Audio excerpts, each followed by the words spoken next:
Para que nosotros conozcamos de Kelsen, Bobbio Noverto nos decía que cuando nosotros iniciamos estudiando y conocemos el pensamiento kelseniano, es muy probable que encontremos dificultades.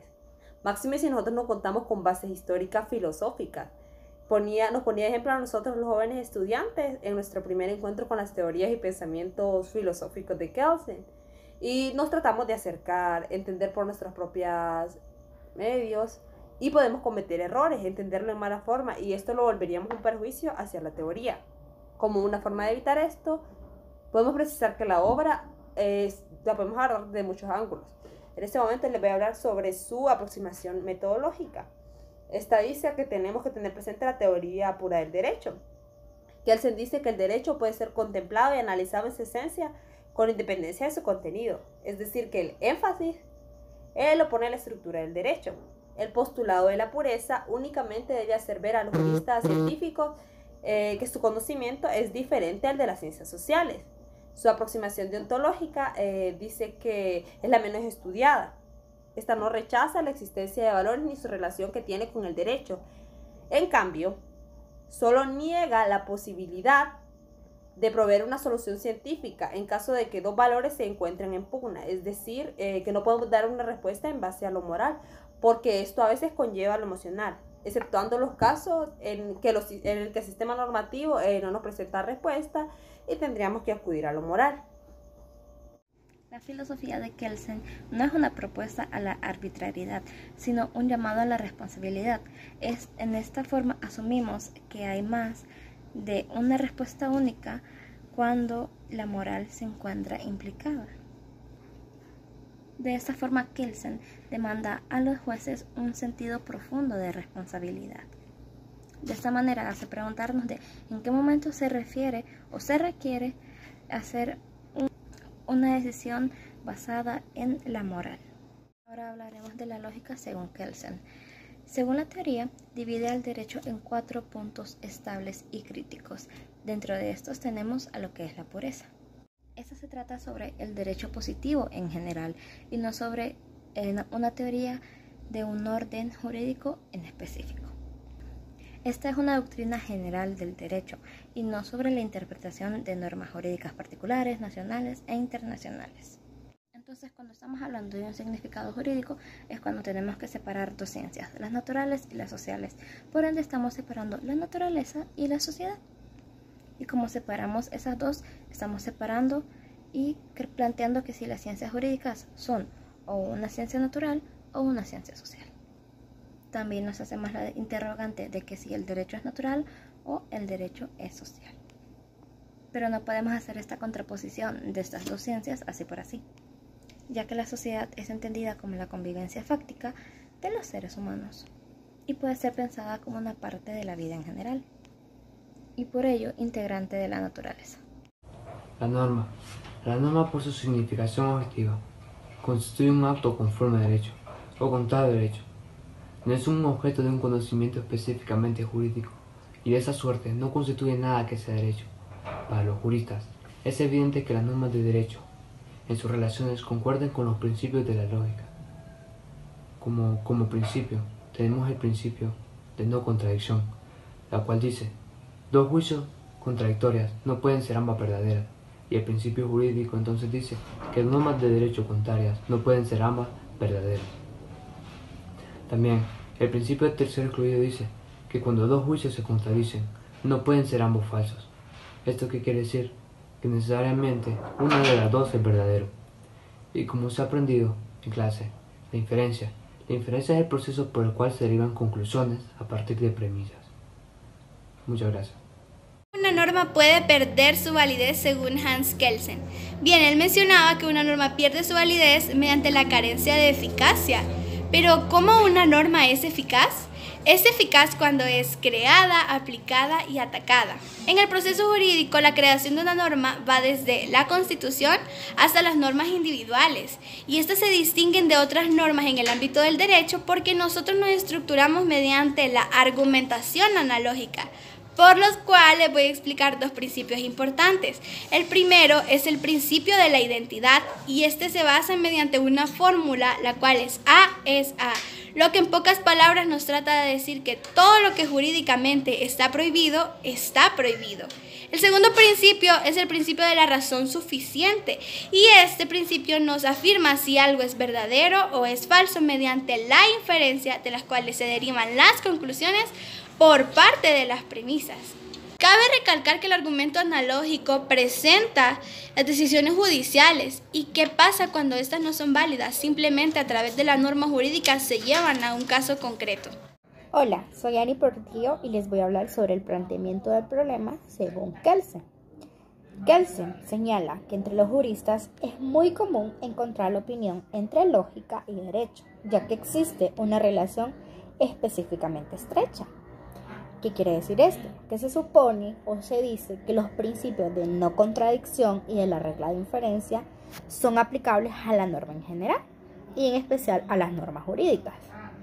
Porque a través del ensayo de Kelsen se discute la posibilidad de aplicar ambos principios a un conflicto de normas, es decir, una situación que dos normas son válidas, de las cuales una prescribe una conducta determinada y la otra una conducta en desacuerdo.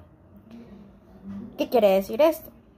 Conforme al principio de la no contradicción, tendría que concluirse que si una de las enunciados contradictorios podemos decir que uno es verdadero y el otro tiene que ser falso.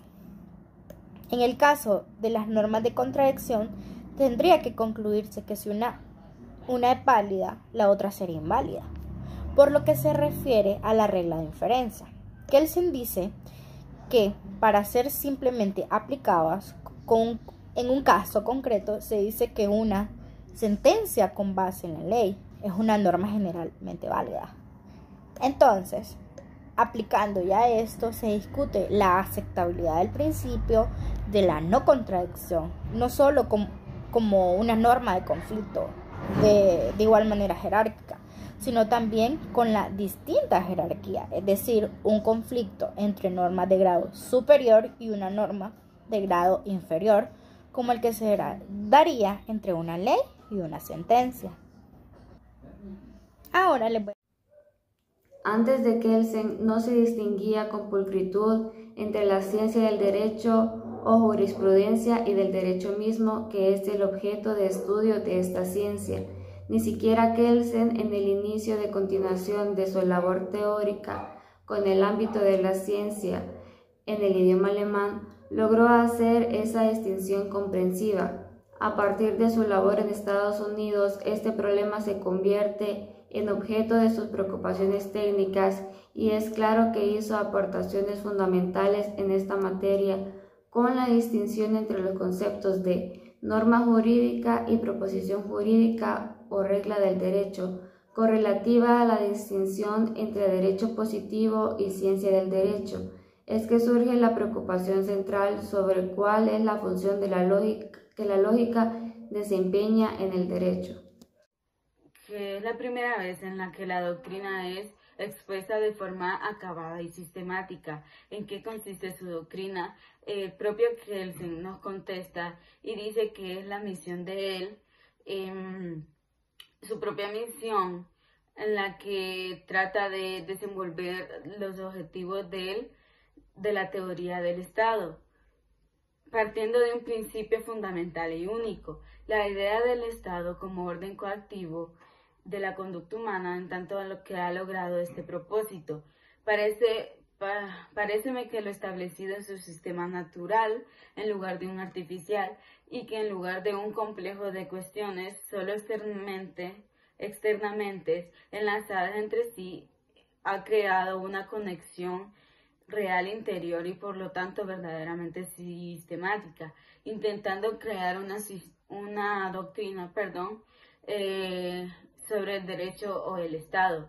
Los principios que ordenan los conjuntos de conocimiento sobre el Estado o el derecho son principios científicos en base a lo anterior. De esta manera, el derecho se desdobla en dos disciplinas, la teoría dogmática y la teoría positivista del derecho, y la teoría general del derecho. Conforme a la terminología de Kantian, La idea de justicia no puede ser un asunto calificado científicamente liquidada. Dice, aunque se trate de un asunto valorativo de que corresponde más al ámbito político que al jurídico, el derecho no dejará de serlo, aunque esté en un sistema relativo cualificado como injusto. El concepto de derecho se hace entonces en un ideal específico de justicia, desde el punto de vista de la ciencia, libre de toda clase de juicios morales y políticos. La democracia y el liberalismo son dos únicamente posibles conceptos de organización social. Para Kelsen, la justicia es lo que queremos llegar mediante el derecho, dicen. Es sabido esta separación entre derecho como disciplina y justicia como concepto político ha generado una serie de críticas que señalaban que separar el derecho de la justicia implica aclarar la idea de que el derecho podría ser injusto. Kelsen, sin embargo, responde a esta crítica señalando que la idea de que debe haber solo ley no necesita ser explicada porque esta es evidente por sí misma. No está claro que el derecho como ciencia no pueda ocuparse de la definición de justicia, porque el derecho difiere de la política. Identificarse con el derecho y la justicia es una tendencia a justificar un cierto orden social.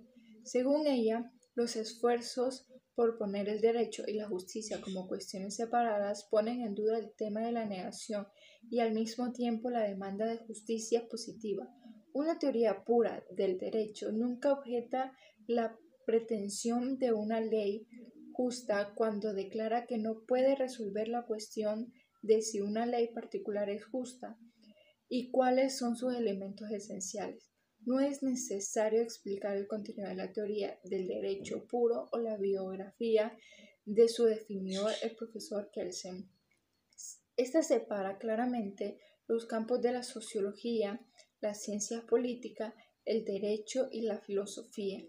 La lógica del ser sería la vieja lógica aristotélica y la lógica del debe ser sería revelada por Kelsen solo definiendo una pura teoría del derecho, explicando su teoría, aclarando los enunciados que la componen. Siguiendo con la individualización del derecho y la regla general de inferencia, tenemos que hay una muy distinta interpretación de la teoría pura del derecho, que es la concebida como una lógica general aplicada al conocimiento de lo jurídico, lo cual dice el profesor Recance Siches que ha sustentado esa otra interpretación. Posteriormente, el eminente catedrático español, la ciencia jurídica pura no es otra cosa en el fondo que lógica aplicada al análisis o a la construcción sintética del derecho.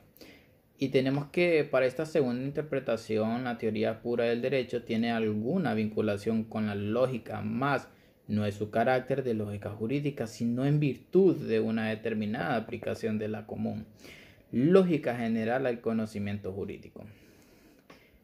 Posteriormente, como conclusiones, tenemos que la teoría de Kelsen se vuelve sólida, basado en los 4 principios que la componen, de los cuales se conforma la pureza como principal, dado que de ahí parten los últimos 3, teniendo en cuenta que constituye una teoría sobre el derecho positivo.